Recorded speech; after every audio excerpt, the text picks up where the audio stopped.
keterangan dari Teguh, keterangan dari Dede yang diarahkan Rudiana, dan itu merubah semua kronologis peristiwa pidana itu, dan itu memang tidak ada. Nah, kemudian Rudiana menantang Sumpah Pocong. Ya, kita siapkan untuk fasilitas Sumpah Pocong pada hari Jumat nanti di kota Cirebon, dan Ibu itu sudah siap ya, dan Rudiana untuk hadir dan buktikan bahwa kamu tidak pernah merekayasa, kamu tidak pernah menyiksa, kamu tidak pernah membuat laporan palsu terhadap ke-8 terpidana tersebut. Nah, Bang, kemarin kan sempat katanya Bang Reza Indragiri sempat meminta maaf kepada itu Rudiana, itu bagaimana Bang? Ya, kan sudah jelas. Kalau polisi bilang salah, dia minta maaf. Tapi kalau nanti benar, dia tidak akan minta maaf. Bang, lihat kemarin perdebatan panjang dan panas juga ketika sama dengan pihak kejaksaan di persidangan kemarin, seperti apa sih Bang? Mungkin bisa dijelasin Bang? Ya. Perdebatnya hanya masalah kejaksaan terpojok aja dengan keterangan ahli. Tapi begitu dibuktikan dia baru mengerti. Karena jaksa ini juga memang dia menentukan P21, tapi dia hanya syarat formil aja. Sedangkan pada faktanya pun tetap mengkaji segalanya adalah kayak masakan yang siapin itu adalah kepolisian. Tapi ujung-ujungnya juga di hakim keyakinannya. Tapi menurut saya disinilah makanya kita nggak yakin dengan putusan itu.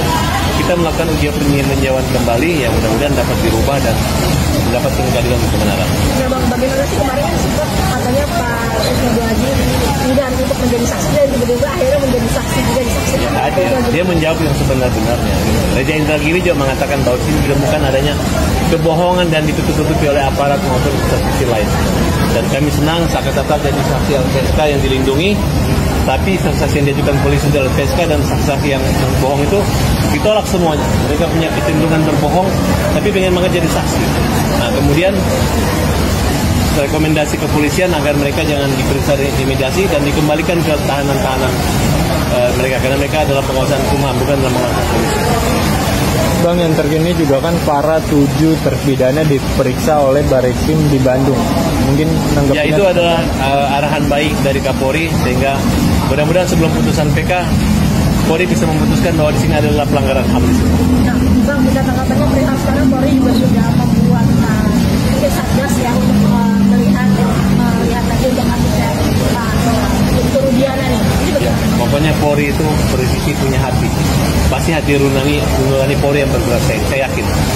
Karena daripada nanti Mahkamah Agung yang menyalahkan kejadian ini, mereka salah, mending dari awal mereka harus membuka dan meluruskan kembali dan menghukum yang salah. Salah menghukum juga dihukum. Tapi terkesan tiba-tiba Bang dengan 7 terpidana yang di ya mungkin hanya pada waktunya aja, tepatnya dengan PK kami. Dan kami sebenarnya terpidana lain nggak perlu PK, biar kami aja yang utama. Insya Allah dengan kemenangan PK nanti yang lain pasti akan mengikuti. Nah, berarti ini untuk saat ini PK yang diajukan oleh Sakatata bisa dibilang sebagai contohan yang baik begitu ya Bang? Pelopor. Menerobos. Oke, silakan catat begitu. Maka bagaimana nih kemarin tim kuasa hukum juga membantu dengan bersama juga nih saat sidang PK kemarin ini, bagaimana nih pendapat masih perjuangan dari kuasa hukum? Ya, alhamdulillah persidangannya juga berbeda dari tahun 2016 sama tahun 2024 ini.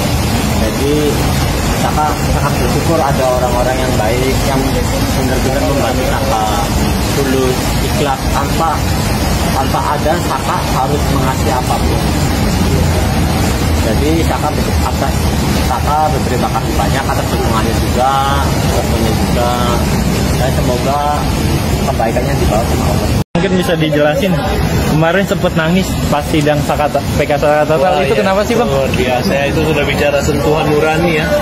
Saya rasa nggak akan, kalau saya sebagai lawyer tuh belum pernah saya menangis sesedih ini, karena ini termasuk kasus yang paling dramatis, tragis, dan membuat orang miris karena mengingat ketersiksaan mereka di zaman itu ya, pengakuan mereka, dan ini dialami oleh semua Saka. Dan ini Bu Titin aja belum bertanya itu dia udah nangis gitu. Bu Titin harus nangis kan.